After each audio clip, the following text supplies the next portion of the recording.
Hola Enrique, muy Hola buenas. Íñigo, ¿qué tal? Buenos días. Bueno, aquí estamos para una nueva charla sobre fe y sus misterios.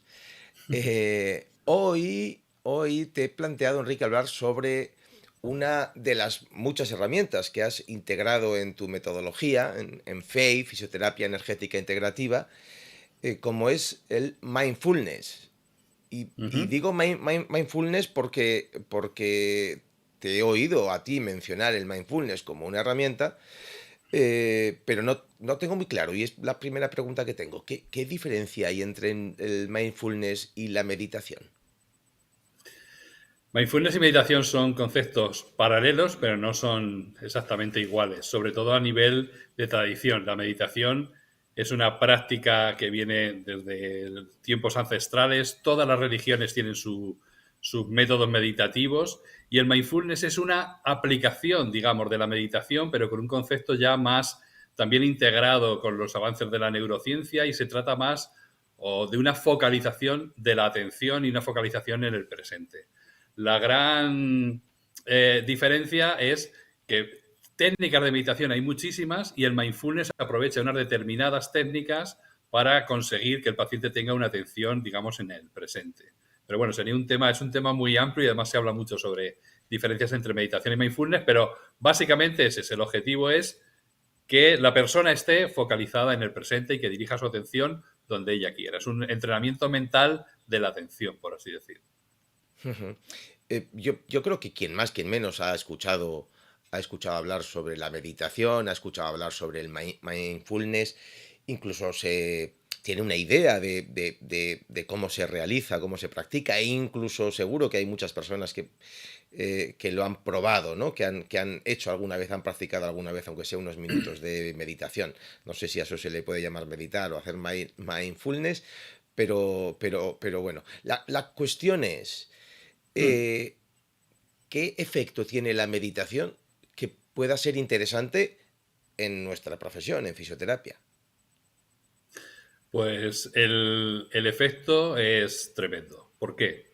Ya desde los años 70 hay un autor norteamericano de la Universidad de Massachusetts, que es John Kabat-Zinn, que desarrolló un método que es la reducción del estrés basada en mindfulness y demostró, evidentemente con una evidencia científica absoluta, que el trabajo continuado del mindfulness es un factor importantísimo en el control del estrés. ¿Por qué?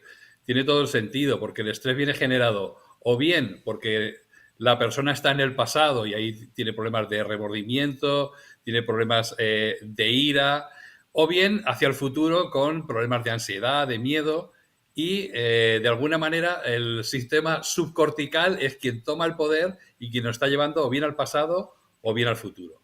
El mindfulness, la meditación, lo que permite es dirigirnos, cortar eso y dirigirnos, hacer que la corteza cerebral tome el control y nos dirija al presente. Y hay dos estrategias muy prevalentes, que es el control respiratorio, el trabajo sobre la atención en la respiración y el escaneo corporal. Esas dos son, yo creo que las estrategias, luego hay un conjunto, por supuesto, de tanto de técnicas basadas en respiración como técnicas de escaneo corporal, pero básicamente lo que hacen es hacer un reset, cortar ese parloteo mental que solemos tener y que es que casi nos empuja a tener un estado de ansiedad muy importante y centrarnos específicamente en distintos momentos del día sobre el presente. Y eso de alguna manera lo que hace es darnos cuenta de que en el presente realmente no tenemos problemas. Tenemos problemas al vincularnos al pasado y darle vueltas o al tener miedo al futuro. Pero si de manera constante vamos teniendo contacto con el presente mediante estas técnicas, se reduce el estrés y por otra parte es otro método fundamental en el control también del dolor crónico, que muchas veces está muy vinculado a esa falta de dónde ponemos la atención. Los pacientes cuando tienen, hay un término que es la hipervigilancia. Cuando el paciente está muy centrado en su dolor crónico y no sale de ahí, es otro de los de las cuestiones que se pueden trabajar muchísimo con técnicas de meditación y mindfulness. Yo, de hecho, creo, fíjate, dime, perdona. No, no, sí, sí, sí. Nada, te iba a Comenta. decir que, mira, del mismo modo en que yo creo que ya todos tenemos súper integrada la importancia de la nutrición como una pata de la salud y en segundo lugar de la actividad física como otra pata de la salud, yo estoy firmemente convencido de que en un tiempo las técnicas de meditación y mindfulness van a ser la tercera pata de la salud, la pata que va a equilibrarlo todo, o sea, como algo que se va a enseñar en los colegios, que todo el mundo vamos a tener nuestros ratitos de meditación más formal, más informal, simplemente en el transcurso del día, el pararte y contar 10 respiraciones, es que te cambia por completo la perspectiva. Y yo creo que este tipo de técnica va a ser la tercera pata de la salud. Y en ese sentido, la considero una herramienta esencial el dominio por parte del fisioterapeuta. Estoy completamente de acuerdo contigo, Enrique, pero además por un motivo. Y es que, sorprendentemente, conocemos el estrés muy profundamente. O sea, la ciencia conoce las características del estrés muy profundamente. La ciencia conoce y comprende los, los daños que el estrés crónico genera en el cuerpo y lo conoce muy profundamente. Y sin embargo, ¿dónde está la medicina para el estrés crónico? En ¿Dónde los están los actos? ansiolíticos.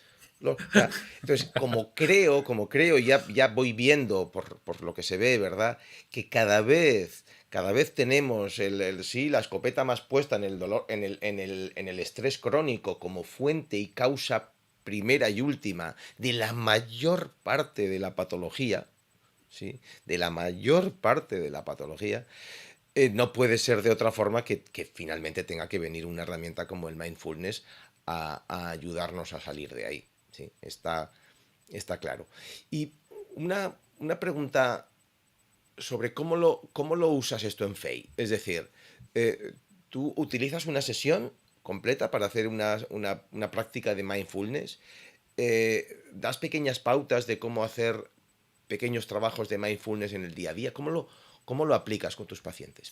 Efectivamente, ya el trabajo de mindfulness con los pacientes forma parte de hábitos saludables. Es decir, no es tanto, se puede trabajar en consulta alguna práctica concreta, pero sobre todo lo que se intenta es implementar la necesidad de diariamente tener una práctica, alguna otra práctica meditativa, alguna práctica de mindfulness para realizar de manera cotidiana, sobre todo, como bien dices, en pacientes con patologías crónicas.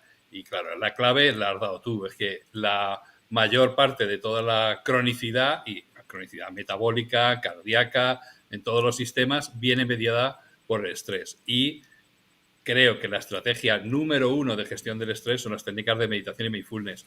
Y una cosa más importante también que en FEI tenemos muy presente, y es, no solo es una estrategia muy relevante con respecto a los pacientes, sino que la práctica del mindfulness y de la meditación por el propio fisioterapeuta lo que le va a permitir es, como lo que estamos trabajando es la atención, qué mejor estrategia para mejorar la práctica clínica que el poder focalizar la máxima atención en el momento en que estamos con el paciente, de tal manera que es una herramienta que no solo vamos a trabajar con los pacientes, sino que instamos a que el propio fisioterapeuta, como una práctica fundamental dentro de sus hábitos para mejorar profesionalmente. Creemos que es algo fundamental.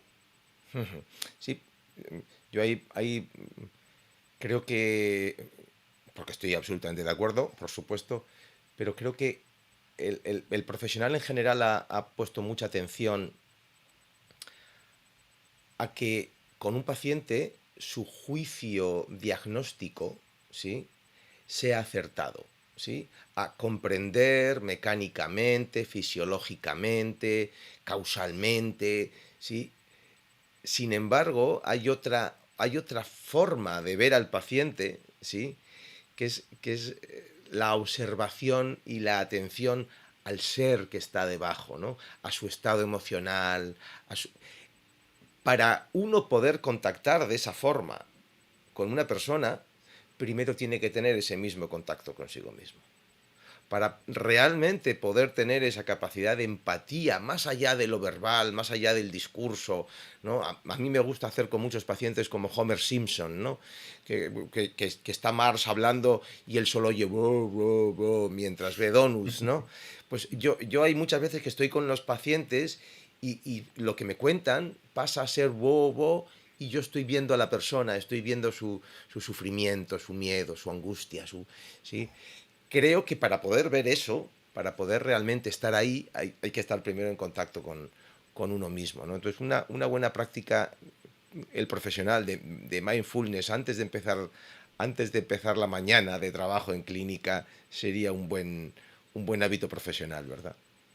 Sí, no solo eso, sino, mira, yo sí que cuando he pasado consulta a un paciente detrás de otro, para mí un precepto es, cuando un paciente sale por la puerta, yo necesito, aunque sea 1 minuto, 2 minutos, para efectivamente vincularme conmigo mismo, hacer una práctica de atención a la respiración y que el paciente siguiente que entre no tenga conexión con el anterior. Simplemente es, viene de nuevo, es otro paciente distinto y efectivamente esta escucha completa que pretendemos como una práctica habitual, que es no solo escuchar el lenguaje verbal, sino estar muy atento al lenguaje no verbal, implica que nosotros tenemos que estar muy centrados en nosotros mismos y en esa escucha al paciente. Por lo tanto, tenemos que tener una atención muy abierta y eso se puede trabajar. ¿Y cuántas veces? Yo desde luego lo reconozco en mi práctica, pues se nos va a la cabeza, empezamos a pensar en otra cosa y realmente no estoy donde tengo que estar y no estoy trabajando con el paciente al 100%, sino que se me va a la mente.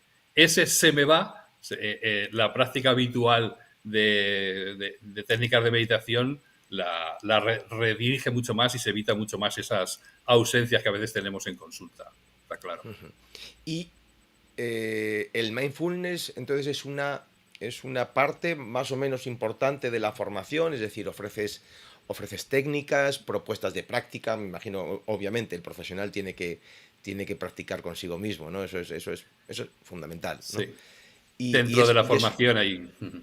Es una parte de la formación más o menos sí, relevante, Sí, sí, importante. es una parte dentro de las técnicas de tratamiento. Hay un tema específico de meditación y mindfulness de cuál es su importancia y hay dentro de la formación lo que sí tenemos es una amplia bibliografía para que luego el alumno pueda profundizar en la medida de lo posible.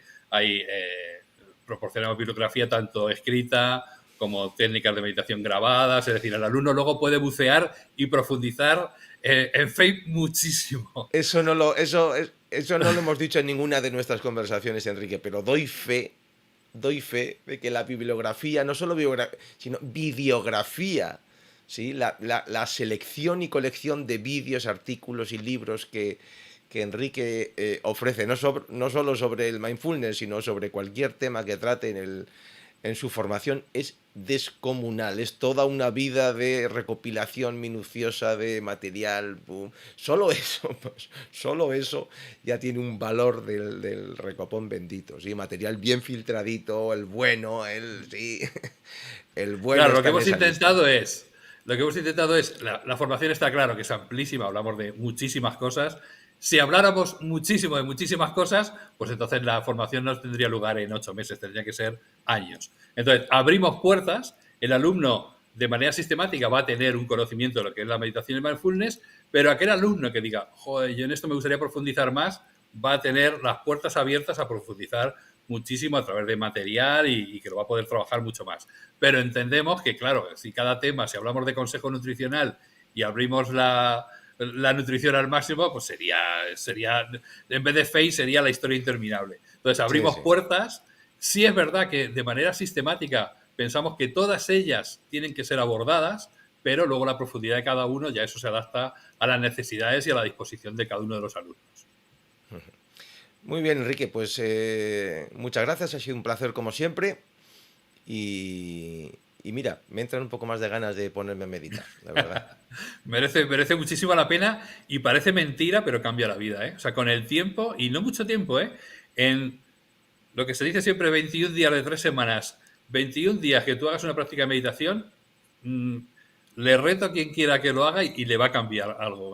No va a ser la misma persona esos 21 días. Muy bien, muy bien. Pues un saludo y hasta la próxima. Gracias, Íñigo. Hasta la próxima. Chao.